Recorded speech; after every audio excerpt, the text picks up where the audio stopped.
conceptuales porque hemos identificado que son relativamente tratables, ¿de acuerdo? Entonces, eliminación sistemática, ¿qué requiere? Requiere que tú cambies las derivadas por el operador derivada, ¿no?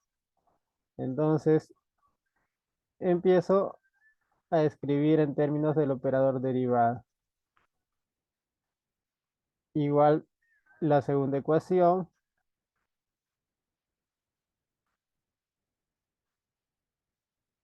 Y eso es lo primero que tienes que hacer. Lo segundo que tienes que hacer es despejar todo lo que involucra las incógnitas, que son las variables dependientes X e Y, a un lado, al lado izquierdo. Entonces, yo despejo menos X más Y igual a cero. Despejo 4X más la derivada de Y menos Y igual a cero. Incluso nosotros podemos factorizar d menos 1 por X más Y igual a cero.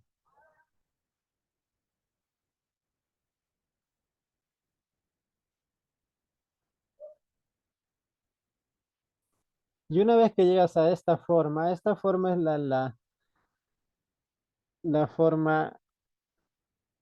en la cual se trabaja usualmente.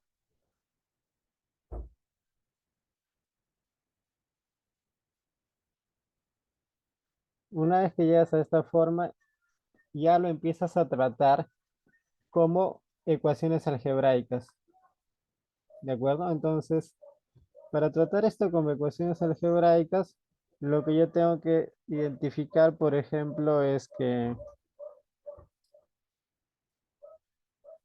mira, acá tengo Y y acá abajo también tengo Y. Entonces, este factor d menos 1, así como está, me impide poder anular esta Y, porque acá arriba tengo 1. Entonces, es ese tipo de razonamientos lo que me hace darme cuenta que lo que yo tengo que hacer es, por ejemplo, la primera ecuación, multiplicar todo por d menos 1.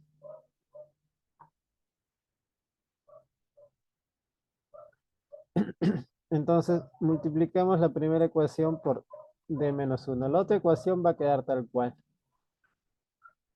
Y si multiplicas por d menos 1 va a afectar a cada término. O sea, vas a tener d menos 1 al cuadrado x más d menos 1 y, y al cero, bueno, eso te da 0.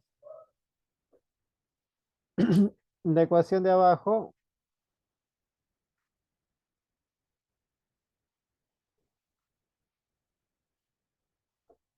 y luego, ¿qué puedes hacer en esta situación? Bueno, lo que puedes hacer es restar, ¿no?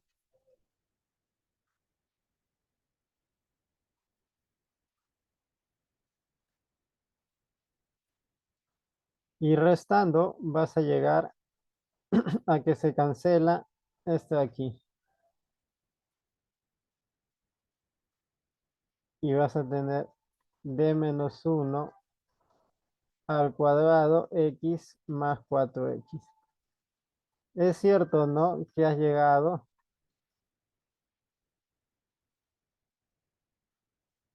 a una ecuación para la variable x. Porque esa es la idea de eliminación sistemática. Poder tratar de manera algebraica y eliminar alguna variable, ¿no? Entonces ya está. Ya tengo la ecuación que me permite resolver x y después hallar y. ¿Hasta aquí alguna pregunta?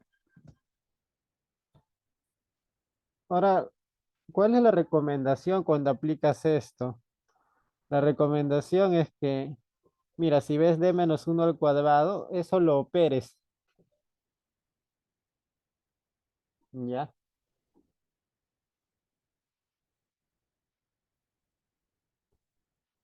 Entonces, Lo que yo debo resolver es esto de aquí. Voy a operar ese d menos uno al cuadrado. ¿Es cierto o no que eso es d al cuadrado menos 2d más uno? ¿Cierto?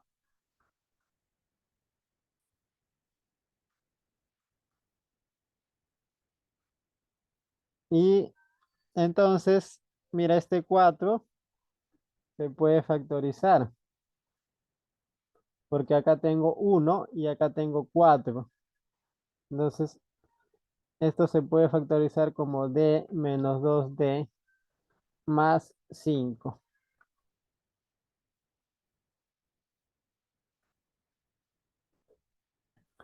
Y luego aquí lo que uno típicamente hace es ver si es que esto, que es una expresión cuadrática, se puede factorizar.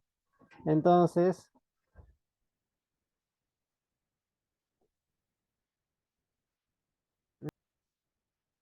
entonces el 4x está restando.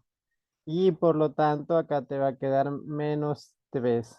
Y en este caso sí se puede factorizar. ¿Por qué? Porque vemos menos 3, 1, d. Y acá se cumple un aspa simple, ¿no? Porque menos 3d más d te sale menos 2d. Entonces tienes d menos 3 por d más 1 por x igual a 0. Esto de aquí está asociado a esta ecuación, ¿no? Cuyas raíces son 3 y menos 1. Y por lo tanto, x tiene fórmula, ¿no? Esto es lo que se ve en una ecuación de segundo orden homogénea. Un C1 por exponencial, este digamos que es R1 y este digamos que es R2, R1T. Ojo, como X e Y son las variables dependientes, la variable independiente usualmente es el tiempo. Más C2 exponencial R2T. Y bueno, reemplazando C1 exponencial T más C2 exponencial menos.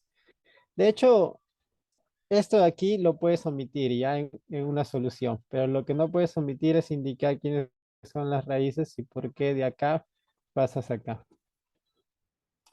Ya tenemos X, hemos resuelto la mitad del problema, digamos. ¿Por qué? Porque nos falta resolver Y. Pero en general, cuando tú resuelves ecuaciones algebraicas y ya hallaste una variable, usualmente tomas alguna de las otras y a partir de ahí despejas la que te falta. Mira, ¿qué pasa si yo me fijo en la primera ecuación?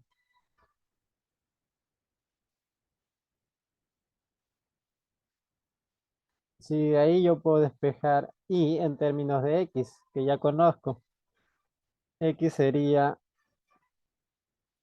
y sería la derivada de, sería x menos su derivada, ¿cierto? Entonces, lo que yo necesito es calcular la derivada de x.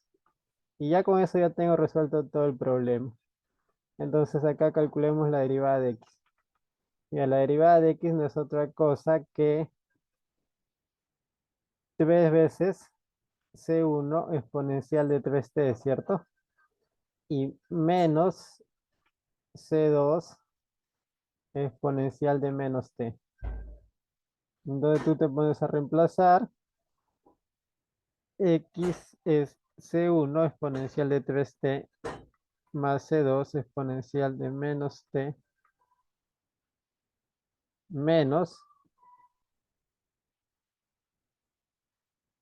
3C1 exponencial de 3t menos C2 exponencial de menos t. ¿Y eso qué te da?